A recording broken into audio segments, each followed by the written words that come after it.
E já estamos de volta com a segunda parte do TV Câmara Entrevista, que hoje está discutindo a depressão na adolescência. Segundo um relatório de 2014 da OMS, a Organização Mundial de Saúde, o suicídio entre adolescentes é a terceira maior causa de morte nessa faixa etária entre os 10 e os 19 anos, atrás dos acidentes de trânsito e da AIDS. Esclarecendo esse assunto, aqui com a gente está a Lauren Menock, que é psicóloga, e a gente está tendo aqui, eu estou ampliando o meu conhecimento sobre depressão e sobre depressão na adolescência, assim, tá um papo muito interessante, estou aprendendo muita coisa aqui.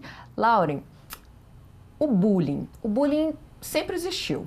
Sempre teve, eu sofri bullying, eu acho que quase todo mundo já sofreu bullying na sua infância, na sua adolescência, mas hoje ele é muito mais falado, muito mais divulgado, e hoje existe uma nova forma de bullying que é chamada de cyberbullying, porque todo mundo, teoricamente, a partir dos seus 13 anos, na prática a gente não vê bem isso, mas o Facebook só permite que a pessoa tenha a sua página no Face a partir dos 13 anos, e aí o adolescente divulga ali suas fotos e ele está sujeito ao cyberbullying. Isso é real? Você atende, você identifica entre as suas pesquisas esse número de pessoas que praticam o cyberbullying e de pessoas que sofrem o cyberbullying? Sim, isso tem se tornado muito comum, né? Como você disse, o bullying, né, a gente entende por bullying uma forma de agressão, né, de exposição do outro, de uma forma violenta, né, de uma forma que produza o sofrimento nessa vítima. E quando isso é feito, né, nas redes sociais, a amplitude, né, dessa humilhação, né, que essa vítima pode sofrer, da exposição involuntária do seu próprio corpo, né, isso é muito comum entre adolescentes, vazarem fotos, por exemplo, né, em que esses adolescentes estão nus, estão expostos. Isso gera uma amplitude, né, e um sentimento de que vai ser quase impossível que aquela situação seja esquecida, né? Que aquela situação de humilhação, de exposição seja apagada, né? Então é muito comum os adolescentes dizerem assim, né? Isso acabou com a minha vida, eu não terei mais condição de sair na rua, eu sinto vergonha de conversar com as pessoas, eu não quero mais frequentar os lugares que eu frequentava, não quero ir mais à escola, por exemplo, né? Depois de serem expostos de uma maneira tão violenta assim na internet. E a principal razão, eu acredito, é essa dificuldade de mensurar, né? A amplitude dessa exposição e uma possibilidade de reverter esse quadro. A gente sabe que, felizmente, é possível reverter essas situações e pela própria característica da internet de ser tão dinâmica, passado alguns dias isso já não é mais o assunto, né? Acaba caindo no esquecimento, mas para quem está sofrendo, né? E se vendo exposto na internet, a sensação é de que isso nunca mais vai se apagar, né? De que essa humilhação é algo tão profundo e gerador de tanto sofrimento que vai ser impossível superar essa condição. E aí, infelizmente, a gente tem vários casos, né, de pessoas que diante desse sentimento, desse sofrimento, entendem que morrer, né, pode ser talvez a forma de lidar com isso, né? Laura, a gente estava conversando aqui no nosso intervalo, inclusive foi uma pergunta que o Guilherme, que faz parte aqui da nossa equipe técnica, fez. Uma pessoa que chega, um adolescente que chega a essa fase de tentar o suicídio e é levado para o hospital. O que o Guilherme coloca é que ele já ouviu falar que o atendimento para quem tenta o suicídio é diferenciado do atendimento que os profissionais de saúde dão para outras pessoas que estão com doenças comuns. Isso é verdade? Infelizmente, sim. A gente tem uma série de relatos, inclusive já tive um grupo de alunos que fez uma pesquisa, né, sobre essa temática, que os profissionais de saúde, alguns deles, né, porque o suicídio ainda é um tema difícil, né, de ser discutido, ainda que a gente fale mais hoje, ainda é um tabu, eles entendem que se a pessoa buscou a própria morte, não teria por que investir em salvar a vida daquele sujeito, né? Então, por exemplo, entre atender uma pessoa que chegou por uma outra razão e não por uma tentativa de suicídio, uma pessoa que tentou o suicídio, eu prefiro atender aquele que não atentou contra a própria vida, né? Porque supostamente ele teria o desejo de viver.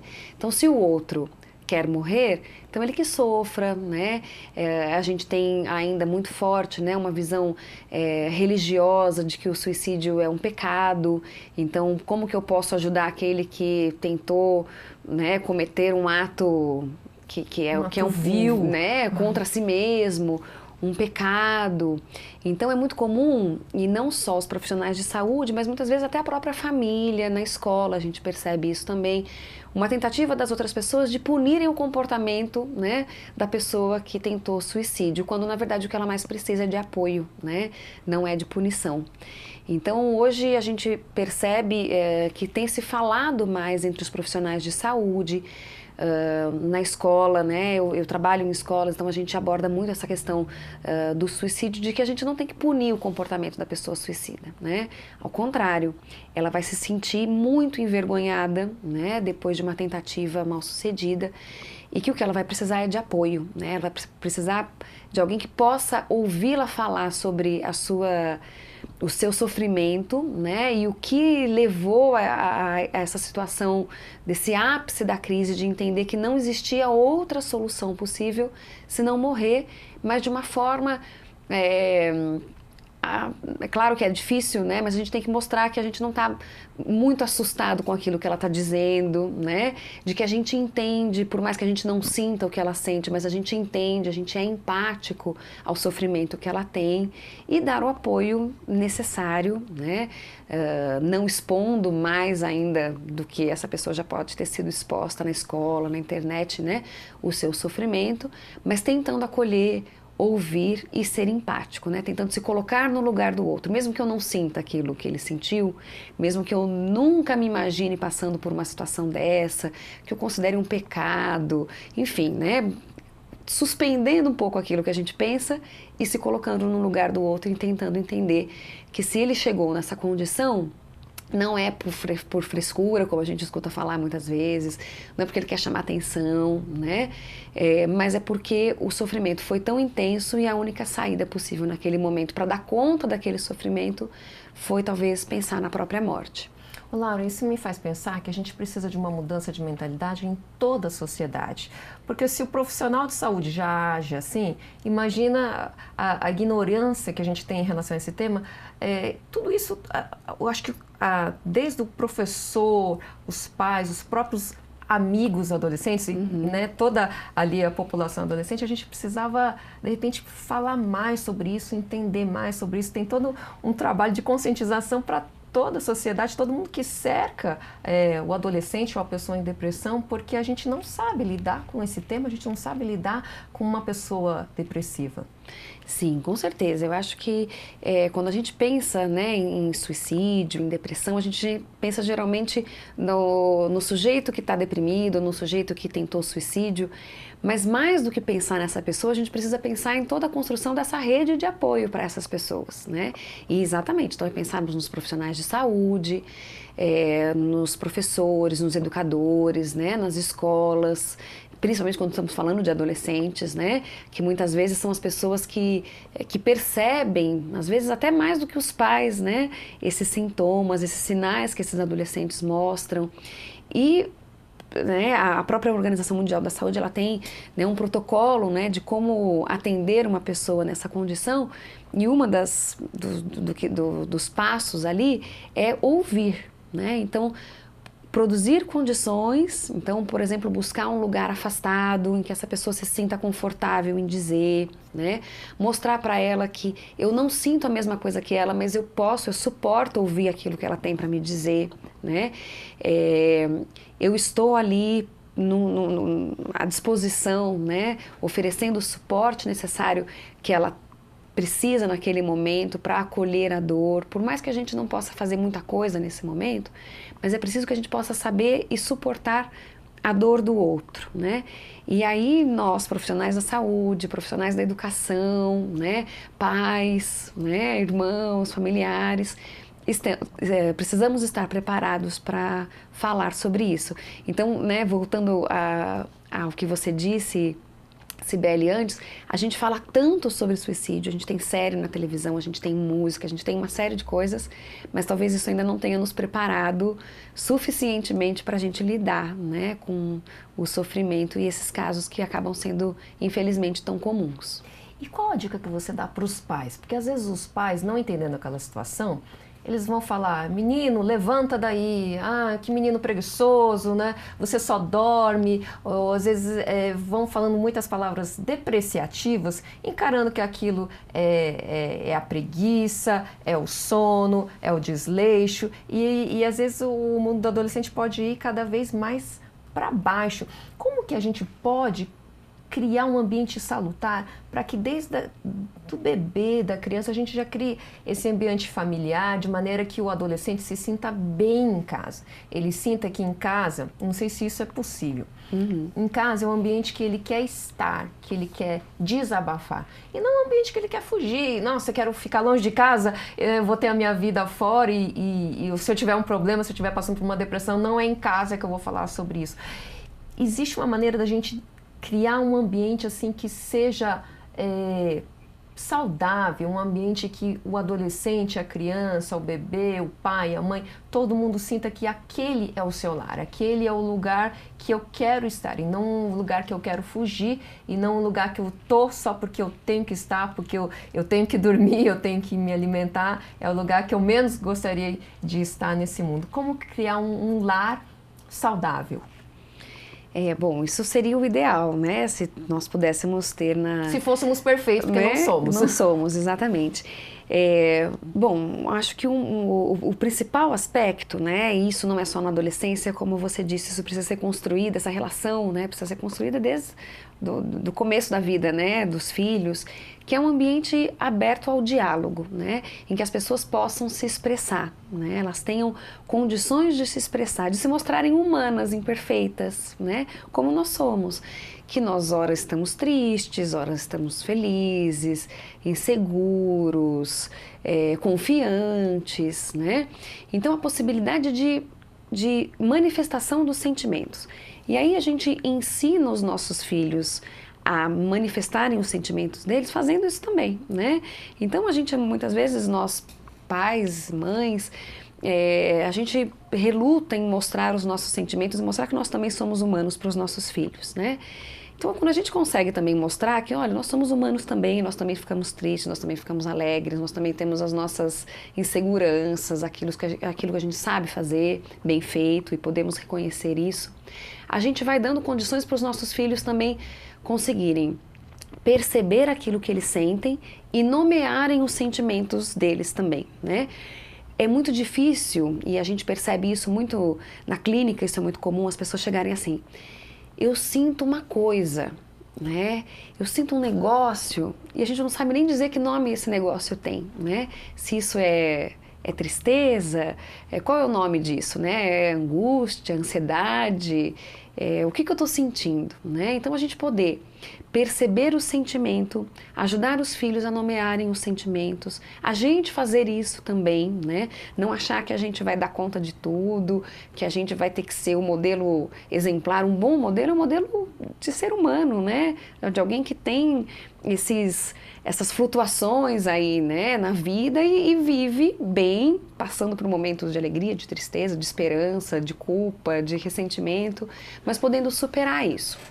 Na adolescência, às vezes é mais difícil falar com os filhos sobre esses sentimentos, porque existe um movimento dos filhos mesmo, e que é um movimento até esperado, que é de um certo distanciamento da família, porque o adolescente ele está agora se desvinculando da sua casa para construir uma identidade, uma nova identidade fora da família, que é no campo da sociedade, né? E se constitui como um sujeito independente daquele núcleo familiar.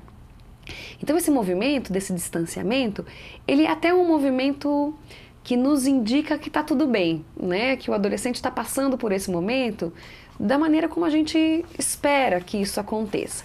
Claro que isso não significa não querer estar em casa mais, não se sentir mais confortável para falar com os pais. Mas esse distanciamento que muitas vezes o adolescente tem, uma certa vergonha até, né, do próprio corpo, é um corpo que ele precisa se readaptar, né, um corpo novo, com características novas, com reações novas. Isso é muito comum e é até interessante. Então, respeitar, às vezes, esse afastamento do adolescente, essa necessidade que o adolescente tem de se afastar para ele se reconstruir e para que ele possa voltar para a família, né, de uma outra forma, pode ser também uma forma de ajudar o adolescente a se sentir confortável na própria casa. É que eu me pergunto assim, vamos supor que eu seja uma mãe de um adolescente, e eu não consigo esse diálogo com o meu filho adolescente. Mas talvez essa falta de diálogo não começou, ela já foi construída já muito antes. Muito antes. E agora eu já não tenho mais coragem de perguntar algumas coisas da vida íntima, né? Conversar com meu filho com mais propriedade, porque já um bom tempo antes isso foi ficando raro. E o que me faz pensar em que momento, porque quando é criança a gente abraça, a gente conversa sobre tudo, a vida é aquela alegria, mas parece que essa comunicação vai ficando mais rala. Em que momento a gente, como pais, a gente tem que perceber que isso está ficando distante?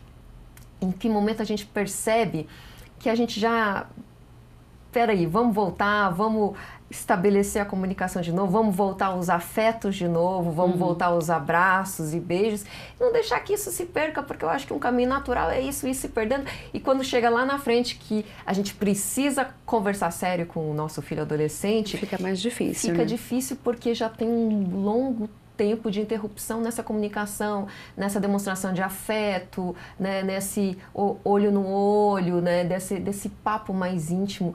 Como que, eu não sei, eu estou te fazendo perguntas de repente muito difíceis, mas existe algum sinalzinho vermelho assim que a gente como pais, a gente precisa se atentar, olha, tá ficando difícil aqui, daqui para frente a nossa comunicação vai ficar rara, daqui para frente eu não vou mais conseguir interagir com o meu filho, então vamos voltar alguns passos antes e tentar evitar que problemas maiores aconteçam no futuro? Acho que enquanto pais, mães, a gente acaba percebendo mesmo, né, que de repente alguma coisa já não está mais funcionando como funcionava antes, né? A gente tem muito mais facilidade para demonstrar afeto com crianças pequenas, né, e as crianças também de receberem o afeto dos adultos, né, enquanto são menores. O adolescente vai ficando às vezes um pouco envergonhado, né, aquela coisa de a gente vai dar um beijo no filho na porta da escola, não quero mais, né? Então, acho que é saber respeitar, primeiro, que agora ele é alguém que tem desejos, né? E que pode e deve expressar esses desejos. E aí, enquanto adultos, a gente tem que encontrar outras formas de se aproximar, né? Então, se talvez agora a criança já não queira mais brincar, né? Às vezes o adolescente, nesse período que a gente chama da pré-adolescência, por volta aí dos 12 anos, é um momento em que muitas vezes eles querem marcar de uma forma muito forte que eles não são mais crianças, né? Então começam a não querer mais os brinquedos, não querer ouvir mais as músicas que eles ouviam antes, fazer os programas que eles faziam antes. Então os pais começarem a perceber quais são os novos desejos dos filhos. É ir ao cinema? Então essa pode ser uma forma de manifestar o meu afeto, né? E me aproximar do meu filho, é sair para fazer um esporte que ele goste junto com ele, né? Então a gente começar a perceber outras formas de manifestação que sejam mais bem aceitas, né, por aquele adolescente. Que talvez já não seja mais legal mesmo a gente tratá-lo como uma criança, né? Agora ele já não é mais uma criança, ele tem que construir uma outra identidade de adolescente. Então, entender quais são outros caminhos para a manifestação do afeto e outras circunstâncias que possam facilitar o diálogo, né? Então, às vezes, sair para jogar bola, para caminhar, para ir ao cinema, para comprar alguma coisa que essa criança, esse adolescente goste, né? São vias de reaproximar, né, e facilitar o diálogo. Mas certamente que famílias que já têm diálogos mais fáceis desde o momento que essas crianças são bem pequenas, na adolescência pode ser mais fácil, né? Mas se já era difícil antes, vai ser possivelmente mais difícil na adolescência também, né? Os adolescentes, eles reclamam, qual a reclamação deles mais comum em relação aos pais? Que os pais não nos entendem. Não nos entendem. Essa é, acho que é a reclamação clássica, né? O meu pai não entende, eu não consigo fazer com que ele entenda o que eu estou dizendo para ele. E acho que é importante a gente lembrar também, né? Como foi a nossa adolescência. Todos nós passamos por essas crises, né? De olharmos para a gente no espelho e a gente não se reconhecer mais, né? Da gente ter que começar a perceber e a gostar do nosso corpo, a nossa voz que muda, né? O corpo que vai ganhando contornos, né? Já de um corpo adulto, os desejos que a gente já não sabe mais como a gente faz. O adolescente, muitas vezes, eles dizem, eu também não sei mais, né? Tantos pais, às vezes, não sabem mais abraçar os filhos, quanto os adolescentes também não sabem mais com aquele corpo que cresceu, como que eles fazem para abraçar os pais, né? Então, eu preciso poder falar sobre essas coisas. E, enquanto adultos, tentarmos entender, né? Lembrar como era quando a gente era adolescente e sermos empáticos, né? Conseguimos nos colocar no lugar dos nossos filhos também, dos nossos alunos, enfim. Laura, você já falou, a gente conversou bastante sobre o papel dos pais, mas eu queria que você desse um último recado para aquele adolescente que de repente esteja nos assistindo e ele possa pensar, eu acho que eu estou em depressão. Os sintomas de depressão se encaixam na minha situação atual. Qual o recado que você daria para esse adolescente? Bom, acho que o importante é buscar ajuda, né? Se o adolescente, né, você em casa começa a perceber que está num estado de muita tristeza há bastante tempo, se sentindo muito irritado com as coisas, né, que acontecem ao seu redor, sentindo muito desmotivado, perdeu o prazer de fazer atividades que costumava ter prazer antes e está sofrendo com isso, é o momento de pedir ajuda, né? Então acho que vale a pena conversar com os pais, com os professores, com adultos, né, que sejam pessoas de confiança para você e buscar ajuda, né? Essa ajuda pode vir tanto do suporte dessa rede, né, de suporte de professores, pais, colegas, amigos, né? Quanto de profissionais da saúde também, né? Psicólogos, médicos, psiquiatras, que podem ser pessoas importantes para ajudar a superar esse momento e seguir uma vida feliz, né? Alegre e satisfeita. E isso vai exigir um passo de coragem de você, que é adolescente, esteja passando por essa situação, de procurar ajuda, que de repente isso pode ser um passo assim, muito difícil, mas com certeza necessário. Laura, muito obrigada pela sua presença aqui com a gente na TV Câmara. Eu é que agradeço o convite e o nosso papo de hoje e espero que a gente possa, né, levar um pouco de informação e de reflexão aí para as pessoas que nos assistem. É isso aí, vamos quebrar esse tabu de não poder conversar sobre depressão e principalmente sobre suicídio aqui no nosso país. Obrigada pela presença de todos vocês que nos acompanharam aqui no nosso TV Câmara Entrevista e a gente vai ficando por aqui para rever tudo que foi falado hoje. Acesse a nossa página no Facebook, facebook.com/TV Câmara Jacareí ou no nosso canal no YouTube, youtube.com/TV Câmara Jacareí. Vale lembrar que agora você também pode acompanhar as imagens dos nossos programas e do que acontece na Câmara Municipal através do Instagram. Continue ligado na TV Câmara Jacareí, a TV pública da cidade, e até o nosso próximo encontro.